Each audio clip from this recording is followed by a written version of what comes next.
amplifiers that had a lot of power so that we didn't have to have speakers all over. We can cover the whole fairground with speaker on the car. Jensen made special speakers for me. And they were powerful.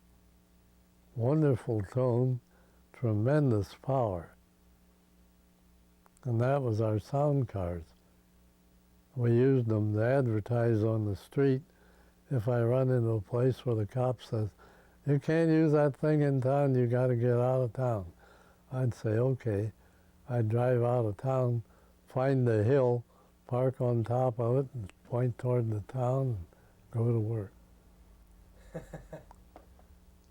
We had all kinds of power. Beyond the city limits? Yeah. And then they couldn't touch you.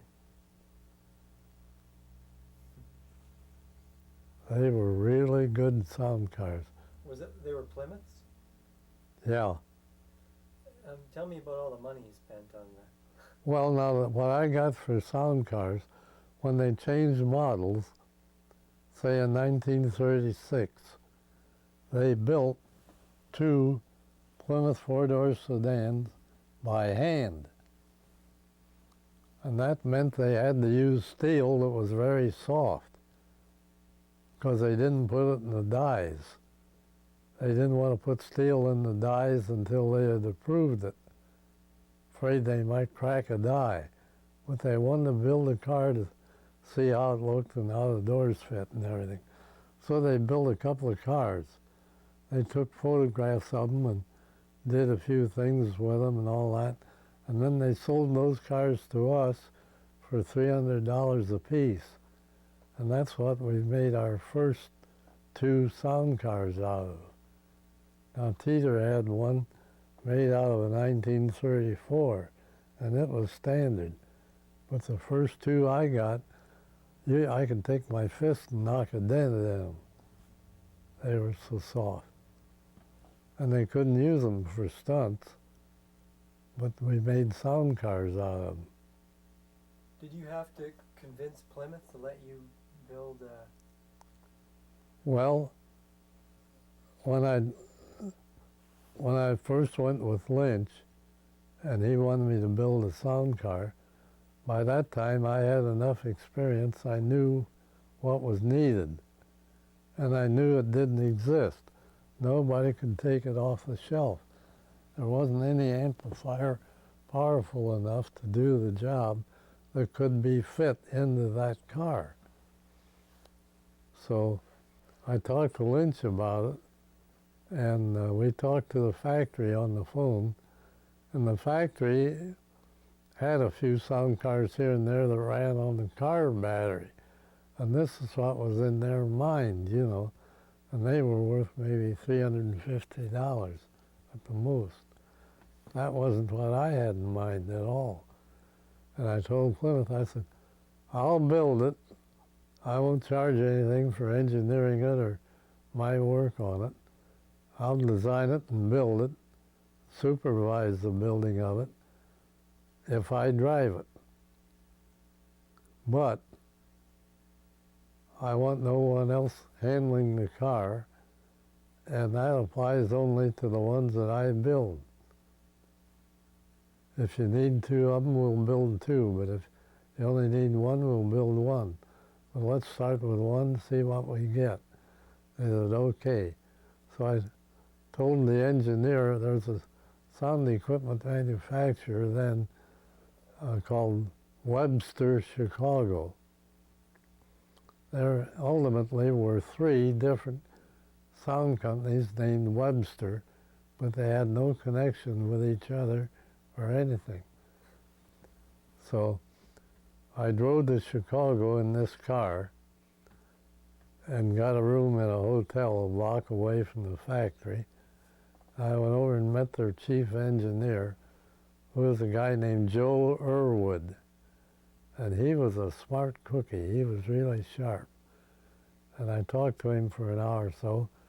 And I said, Joe, if you're like any other engineer I know, you always wish you could build something the way you want to, and the hell with how much it costs.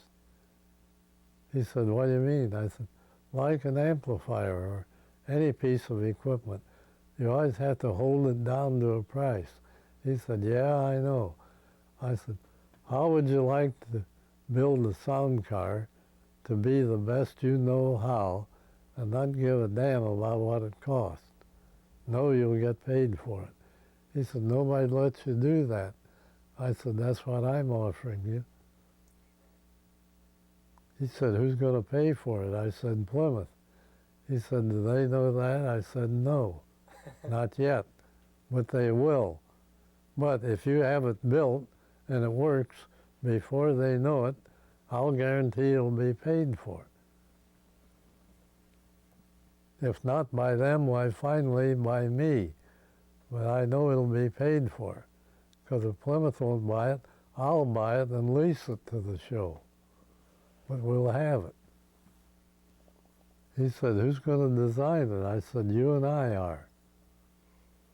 I said, let's go to work.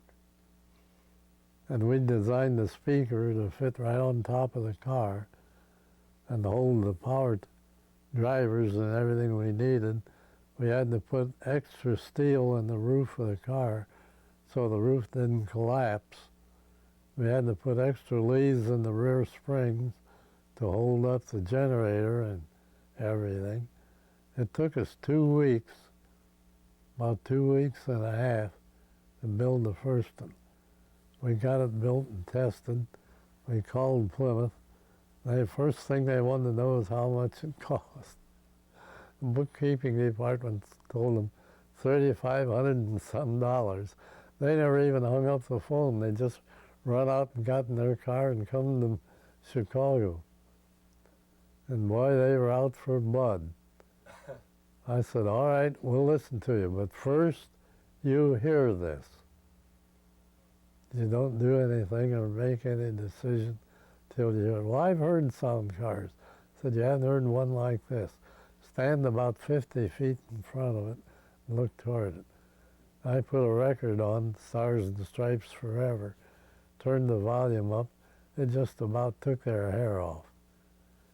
Inside of 30 minutes, they had hired a photographer to take all kinds of pictures of that thing. They had written out a check. They were so happy. They said, that'll attract more attention than anything we ever did. And it did. It was good publicity. Oh, the sound quality was beautiful. It was straight Class A amplifier, self-biased, no couplers or anything. We had tubes in it that high, and the glass in the tube was made of Pyrex, and the plate in the tube was carbon, not steel. You could run them red hot and they never warped. We had two, huh? What did a brand new Plymouth cost those days? 820 delivered. And you built them one that cost them. Well, we paid $350 for the car that they didn't dare sell anyway, so they got that. But it cost them $350 for the sound equipment we put in it. 3,000. 3,500. And they got a bargain.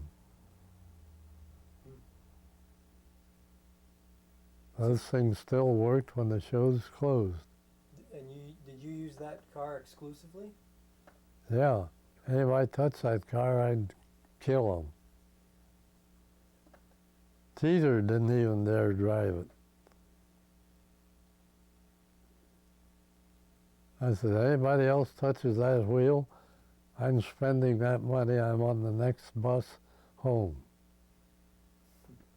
What happened to that car at the end? Well, they changed it to a different model and put the equipment in a new car. They sold the old cars for taxis. They didn't care if they mashed up or not.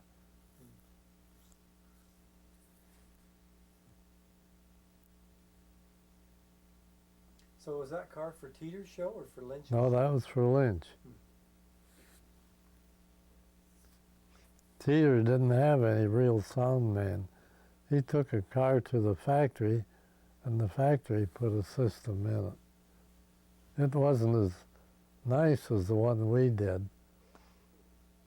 I had remote start right on the dash, just push a button. I had the car wired so we put lights on it at night and drove it around when the theater was letting out with all kinds of Lumaline light bulbs on it, signs about the show. It attracted as much attention at night without sound as it did when the sound was running. We also provided power for remote radios. WLW came out to the racetrack to transmit the show and didn't realize they didn't have any AC. They were up the creek. I said, give me an extension cord. I'll get you your AC. All I had to do was plug it in. We also ran the electric drills on it and everything. Oh, really? And you had a record player in it? Yeah.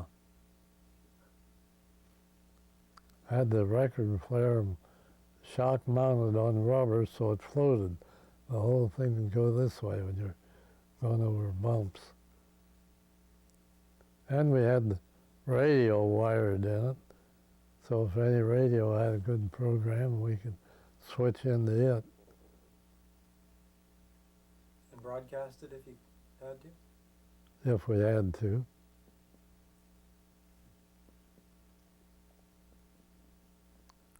But we had power in the PA system, I tell you. And I had all the controls so one man could operate it. I could drive the car and work the sound equipment both.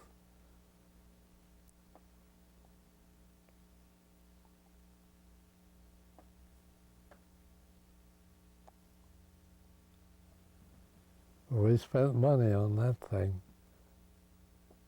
There wasn't a thing we could think of that we needed that we didn't have.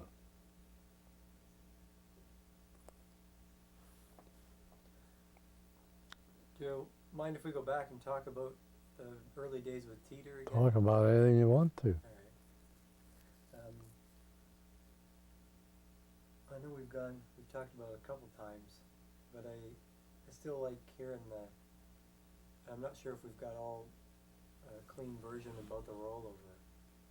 I know you've told me about Tom Siemens and how, and the endurance run. It was very simple. The rollover started in 1934 or 33 when Plymouth had knee action, some of them, and the others had very limber front springs.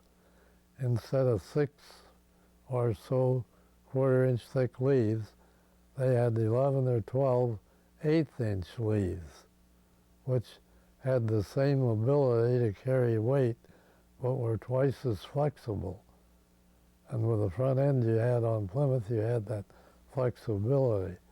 And they rolled the car over simply by putting 50 pounds of air in the right-hand tires and 20-some pounds in the left. And then you didn't roll it over on the track. You couldn't control it that close. You came into the infield, which you would clear it out, and you drove as hard as you could go in the infield, made a quick yank to the right, and then hard left, all you could turn, and hit the brake. And that right front wheel would dig in and flip the car over. That's all there was to it. I'm just gonna... There's some pictures, and there's in one of those reels, Dale, of them doing it that way. Hang on one second. There's some pictures in one of those reels of film where they roll it that way. Hang on a second, Bob. Yeah.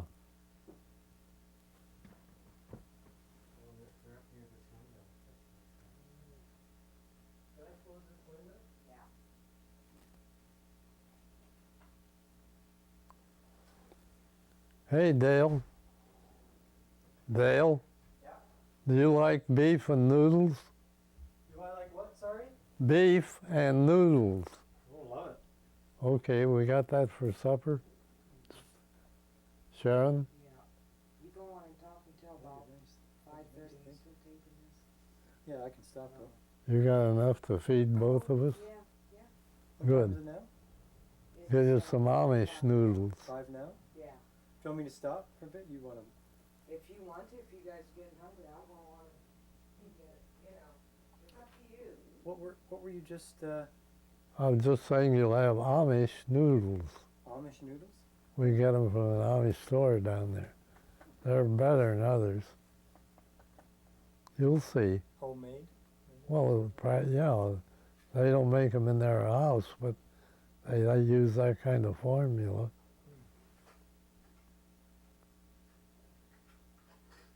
You still have it on? Yeah, but I'm going to.